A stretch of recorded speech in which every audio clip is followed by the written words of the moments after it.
Yo tout le monde, c'est Marco, j'espère que vous allez bien.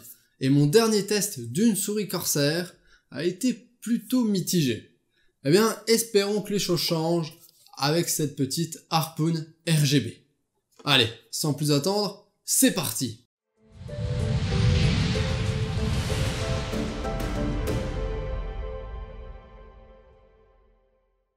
Le déballage classique. La boîte présente le produit et ses fonctionnalités principales et aborde bien évidemment les couleurs de la marque, jaune et noir.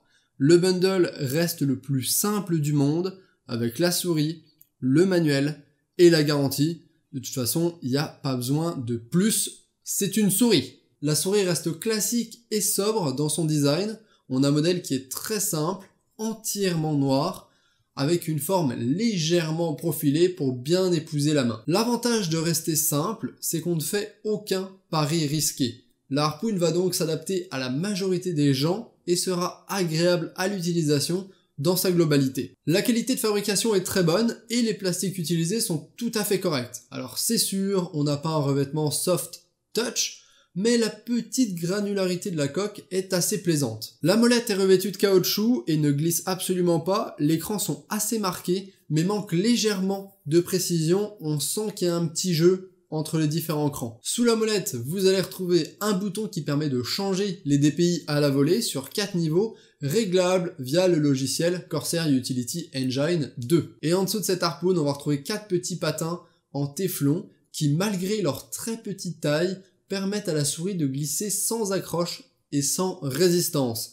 Mais ça, c'est également dû à son poids plume de 85 grammes. Elle est extrêmement légère. Sur les deux côtés, on a du revêtement en caoutchouc texturé avec des petits picots afin d'éviter de glisser et de bien maintenir la souris dans sa main. Encore une fois, j'ai rien à redire là-dessus. Et du côté gauche, on va avoir deux petits boutons programmables. Et là, mes seuls reproches seraient que leur séparation n'est pas tout à fait assez marquée.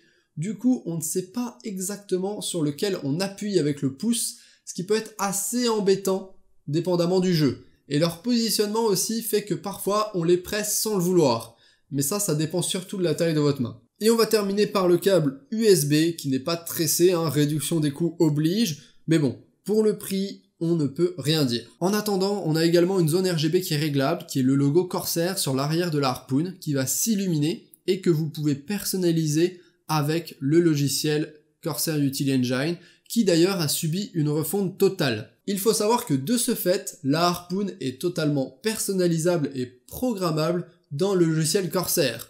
Et vous pouvez réassigner les boutons, régler les niveaux de DPI, régler la fréquence de rafraîchissement, etc., la lumière, ce qui est un énorme plus pour une souris entrée de gamme. D'un point de vue des caractéristiques, la souris possède un capteur PMW3320 qui va de 250 à 6000 dpi. Vous avez une fréquence de 125 à 1000 Hz, elle fait 85 grammes pour des dimensions de 11 par 6,8 par 4 cm et elle est vendue au prix de 35 €. Au niveau de l'utilisation, la prise en main est vraiment rapide, la souris est bien ajustée et on s'adapte assez facilement. Le seul petit bémol, c'est la taille de la Harpoon, qui est plutôt compacte et fine.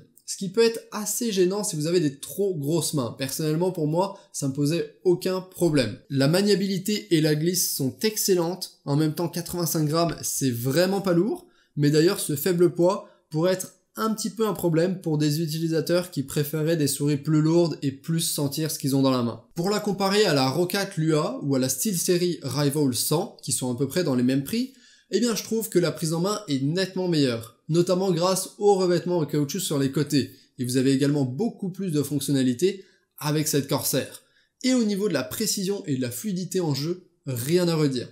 Pas d'accélération, ça encaisse les mouvements qu'ils soient grands ou rapides, vraiment un vrai bonheur, le capteur ne bronche absolument pas. Au final, la mission principale de la Harpoon était de venir remplacer la souris Qatar, et donc se placer en entrée de gamme, étant vendue à 35 €.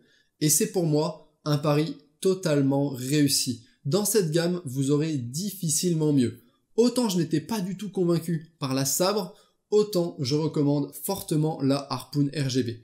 6 boutons programmables, un DPI ajustable, un excellent capteur, une bonne prise en main et du RGB. Pour ce prix-là, c'est clairement une aubaine. Et voilà, c'est la fin de cette vidéo, j'espère qu'elle vous aura plu, n'hésitez pas à liker si vous avez liké, disliker si vous avez disliké, et comme d'habitude, moi je vous dis, à ciao, bonsoir.